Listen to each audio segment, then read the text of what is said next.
2012 साली ज्यावेळेला ज्यावेळेला इथे सत्ता आली, 17 साली इथे फडणवीस आले आणि म्हणाले मी नाशिक मी दत्तक घेतो.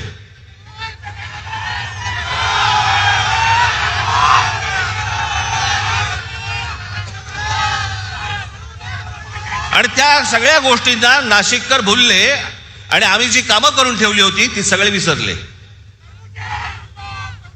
आणि दत्तक घेतो म्हटल्यानंतर हा बाप परत फिरकलाच नाही.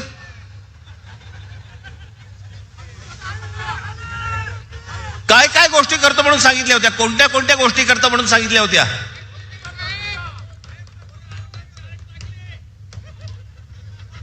आता साधी गोष्ट बघा, 2012ला ज्यावेळेला आम्ही इथे सत्तेमध्ये आलो त्यावेळेलाही कुंभमेळा झाला, अत्यंत यशस्वी कुंभमेळा झाला. त्यावेळेला त्यावेळेचे इथे उत्तम सगळेच त्यावेळेचे नगरसेवक सर्व पक्षांचे सगळ्यांच्या बरोबर घेऊन साथीने सगळे हा उत्तम कुंभमेळा झाला. एकही झाड कापलं गेलं नाही त्यावेळेला. आत्ता का कापलं जातंय? तुम्ही शांत बसा रे जरा, नाही तर तू ये इकडे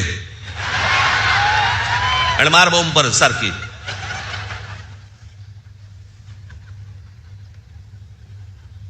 एकही झाड कापलं नाही त्यावेळेला. उत्तम सुंदर चांगल्या पद्धतीने सगळे जेवढे साधू संत आले होते त्या सगळ्यांनी सांगितलं की उत्तम कुंभमेळा झाला.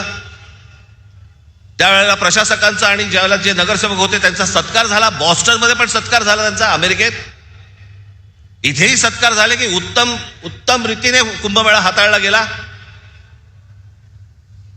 मग आता काय चालू आहे?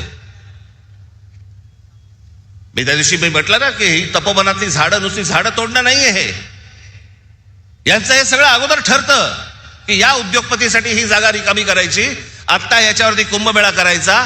कुंभमेळा झाल्यानंतर सगळे साधू संत जेव्हा आपल्या घरी जातील मग त्या उद्योगपतीच्या ही घशात घालायची जमीन. सगळं प्लॅनिंग त्यांचं सुरू असतं.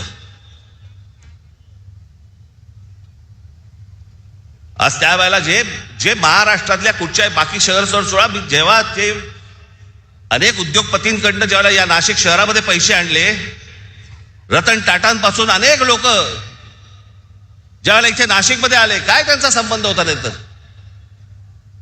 साधी गोष्ट नुसतं फक्त वाचून दाखवतो तुम्हाला कळेल की काय काय पहिले फक्त 5 वर्षात काय झालं. आज नाशिक शहराला मुकणे धरणापासून आपण त्यावेळेला पाईपलाईन आणली.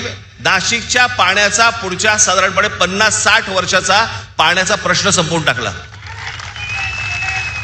ते 5 वर्षात केलेले आहे.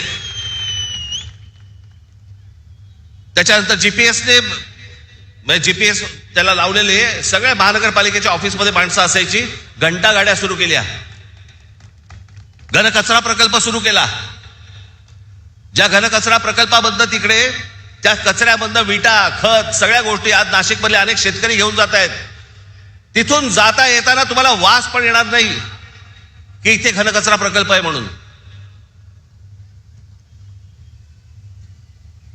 वाहतूक पेटांचं सुशोभीकरण केलं. बोटॅनिकल गार्डन इथे एक जागा होती, त्या गार्डनचं केलं.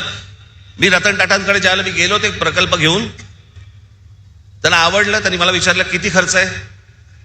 मी म्हटले 3-4-5 कोटी रुपये खर्च येईल त्याला. डन बोल, नक्की.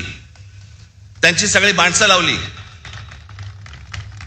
सरकारकडनं सगळ्या परवानग्या सगळं आलं, कामाला सुरुवात झाली आणि प्रकल्प वाढत वाढत वाढत वाढत गेला.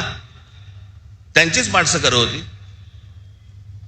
शेवटी तो प्रकल्प ज्यावेळेला पूर्ण झाला त्यावेळेला रतन टाटांकडनं जवळपास 14 ते 15 कोटी रुपये टाकले गेले होते त्याच्यात.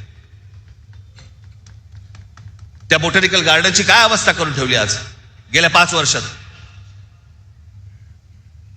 सगळं उद्ध्वस्त करून टाकलं. सगळी ती बेटं उद्ध्वस्त केली, सगळ्याच गोष्टी उद्ध्वस्त केल्या. इथे तुमच्या ते चिल्ड्रन एज्युकेशन पार्क, गोदापारचं जॉगिंग ट्रॅक, स्वर्गीय माननीय बाळासाहेब ठाकरेंच्या नावाने ऐतिहासिक ते शस्त्र संग्रहालय केलं होतं, ते उद्ध्वस्त करून टाकलं. त्याच्यानंतर ही ते वॉटर कर्टन्स केली होती या सगळ्या तुमच्या पुलांवरती, तीही घालवली, ती सगळी उद्ध्वस्त करून टाकली. नाशिक वरती त्यावेळेला आम्ही ज्याला आलो त्याला 700 कोटी रुपयांचं कर्ज होतं. ती नाशिक महानगरपालिका 700 कोटी कर्ज मुक्त महानगरपालिका त्यावेळेला आम्ही करून दिली. आणि सगळ्यात महत्वाची गोष्ट, त्या संपूर्ण 5 वर्षाच्या काळात विरोधी पक्षातलेही लोक बसले होते, भाजपवालेही बसले होते, सगळेच बसले होते. त्या संपूर्ण 5 वर्षाच्या काळात विरोधी पक्षाकडनं एकही भ्रष्टाचाराचा आरोप झाला नाही, अशी ती महानगरपालिका होती. ज्या वेळेला हे रस्ते बांधणीचं काम सुरू होतं, उत्तम रस्ते सगळे झाले होते त्यावेळेला नाशिकमध्ये. मला हे पत्रकार सांगतात ना, दर पावसाळ्यामध्ये त्यांचे ते चॅनलमधली लोक विचारायची की मुंबई इकडचे तिकडचे सगळीकडचे इकडचे खड्डे पडतात.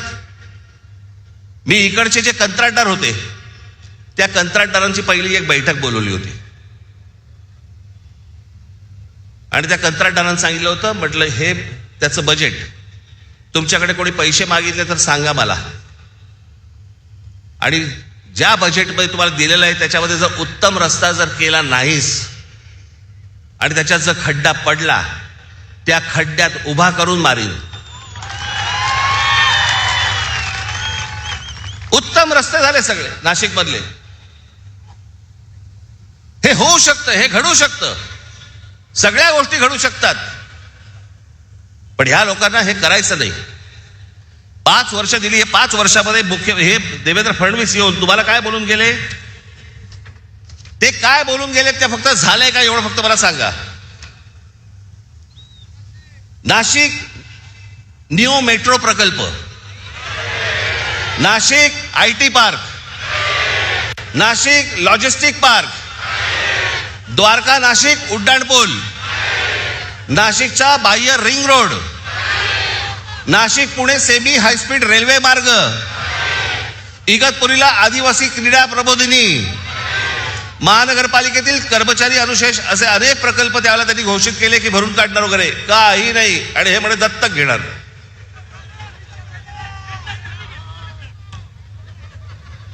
याला कामं नाही करायचे. धर्माच्या नावावरती, जातीच्या नावावरती फक्त तुम्हाला भुलवायचं. आज अनेक महिला इथे आलेल्या आहेत. ती ह्याची योजना आणली, काय ती लाडकी बहिणी योजना, लाडक्या बहिणी योजनेबद्दल 1,500 रुपये दिले. महागाई किती वाढली हो. हा, ते 1,500 रुपये तुमचे 15 दिवसात निघून गेले. साधा सिलेंडर 1,000 रुपये आहे, कुठे टिकणार आहेत 1,500 रुपये. मला आपल्याला फक्त एवढंच सांगायचंय, पुढच्या ज्या पिढ्या असतील, आज तुमची मुलं असतील, आज अनेक या महाराष्ट्रामधले अनेक उमेदवार आहेत किंवा अनेक लोक आहेत, त्यांची मुलं काय विचार करतील. काय आमच्या भवितव्याकडे आमच्याकडे कोणी बघितलं नाही का. आमचा बाप विकला गेला, आमच्या आईने पैसे घेतले आणि आमच्याकडे पुढे भविष्य जे आहे आमचं, हे काही घडलंच नाही. आमची शहरं चांगली घडलीच नाहीत, शहरात राहण्यासारखं काहीच नाही. आज अनेक मुलं इथे, अनेक मुली, तरुण तरुणी आहेत महाराष्ट्रामध्ये आहेत, देशामध्ये आहेत. का परदेशी जातात हो, कशासाठी परदेशी जात आहेत. शिक्षण तर इथेही मिळू शकतं, कदाचित नोकरीही इथे मिळू शकते, पण जात आहेत कशासाठी. सभोवतालचं वातावरण सगळं बकाल, रस्त्याला चांगले फुटपाथ नाहीत, ट्रॅफिक वाढलाय, रहदारी सगळीकडे, कशाला काही आटोक्यातच नाहीये काही गोष्टी. अशा लोकांच्या हातामध्ये तुम्ही शहरं देणार आहात.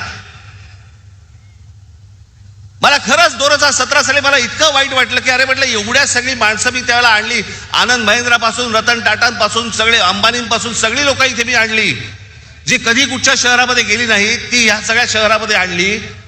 एवढे सगळे प्रकल्प, एवढ्या सगळ्या गोष्टी उभ्या केल्या आणि उभ्या केल्यानंतर पाहायला काय मला मिळालं, पराभव.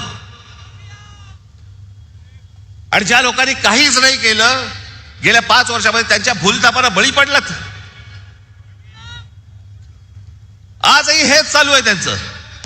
पैसे वाटायचे, बाकीच्या सगळ्या गोष्टी करायच्या, बोगस वोटिंग करायचं, घराघरात जाऊन पैसे वाटायचे. आज पैसे घ्यायला हो, किती दिवस टिकणार तुमच्याकडे, किती दिवस राहणार आहेत. पण तेवढ्याशा एका किमतीसाठी आपण अख्खं शहर दावडीला बांधतो आहोत. आपल्या चिल्ल्या पिल्ल्यांचं भवितव्य आपण दावडीला बांधतो आहोत. याचाही आपल्याला विसर पडला. कशासाठी निवडणुका लढवायच्या मग? राजकारण हा आणि निवडणुका हा काय नुसता खेळ बनवून ठेवला का आपण? पैसे घ्यायचे आणि मतदान करायचं आणि मग 5 वर्ष बोंबलत राहायचं की ह्यांनी काही नाही केलं, ह्यांनी असंच केलं, ह्यांनी तसंच केलं, हे खोटं बोलले, परत 5 वर्षांतर परत येणार, हे पैसे वाटणार. हाच खेळ खेळायचा असेल तर खेळा बाबा तुम्ही. तुम्हाला उत्तम शहर घडवायचं असेल, उत्तम भवितव्य घडवायचं असेल, आपल्या चिल्ल्या पिल्ल्यांचं देखील त्यांना असं वाटलं पाहिजे की या शहरात राहावं असं जर वाटत असेल, आज मी तुम्हाला सांगतोय, आज शिवसेना आणि महाराष्ट्र नवनिर्माण सेनेच्या हातामध्ये तुम्ही आज सत्ता देऊन बघा. तुम्हाला नाशिकमध्ये पुन्हा चमत्कार घडवल्याशिवाय मी राहणार नाही. हे सगळे इथे बसलेले सगळे जे आज उमेदवार आहेत, उद्याचे सगळे नगरसेवक असतील, पण सगळेजण तुम्ही जर ताकदीने आज उभे राहिलात आमच्या पाठीशी आणि बाकीच्या जप्पे काढत लाथ घातलीत, तो समोर बोर्ड दिसतोय मला तिकडे क्रिकेटचा, त्याच्यावर लिहिले टोटल. शिवसेना आणि महाराष्ट्र नवनिर्माण सेना यांचे नगरसेवक किती निवडून येणार, मला तिकडे 100चा आकडा पाहिजे मला त्या बोर्डावरती. कुठेही बेसावत राहू नका, कुठेही गाफील राहू नका, कुठेही विकले जाऊ नका, कुठच्याही जातीपातीच्या धर्मा